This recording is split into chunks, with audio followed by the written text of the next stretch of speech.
waxaana waxay dhaceen bilooyinka hor magacaygu waa Felix waxaan hay 26 jir waxaan sugnay JFK Airport New York anigii 5 saaxiibadeen kulligeena waxaan u soconay Florida dalxiis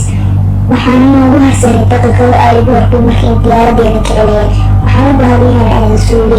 laakiin waan naxay markii aan arkay leenka dadka ugu buuxin suuliga waxaan arkay naagay ka shaqaynaya airportka agmariso waxaan weydiiyey suuli kale inuu meelahan ka dhow yahay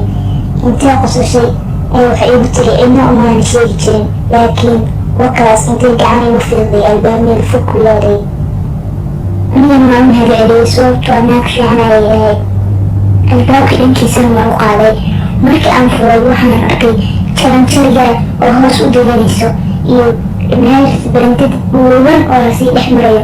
oo laba qof hadii isla soo gasho inuu qof istaago sida isku dhaafaan ay noqonayso suuligu waan helay markii dambe leer ayaa dhexdiisa ka daarnaa waxaan u ekaa suuli caadiya markii aan furay meelihii caadiyaana waa og lahaa waan yaabay markii aan arkay suuliga inaysan cidna u imaanay waqti dheer inay nadiifiso inaan sheegsado waa necbaay laakiin markii aan suuliga gelay waa necbaay inay cid ii dhawaato ama igu xigto markii aan fiiriyey suuliyaas ii dhowaa ayaa waxaan usoo baxay dhexdii inaan fiiriyo dhanka midigta cidna ma joogin laakiin dhanka bidixda waxa aad taagnaa qof meel fog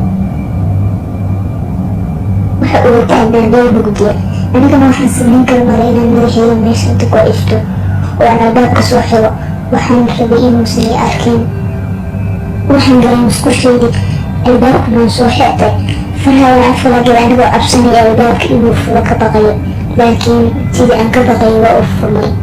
waxaan arkay nin kala madow qabo oo albaabka eediisa soo marayo waxa uuna galay suuliga igu xigay wax shiraqana kama aanu maqlin markuu qolka musqushisaa u galay waxaan go'aansaday inaan ku sii jiray musqusha oo aan ka baxo aan airportka u noqdo laakiin waxaan arkay hoos korkeyga taagan waxa uuna ahaa ninkii oo iga soo fiirinaya musqusha kale oo xigto wadnaha in istaago ayaan ka baqayay sidaan u naxay waan qayliyey meeshii waan kasoo cararay saaxiibadii ayaan u tagay markaan u tagay aad ayaan u neefsanayay laakiin ciddii garatay ma aysan jirin mana aanan u sheegin sababtoo ah inay iga xaraaboodistaan baan ka baqayay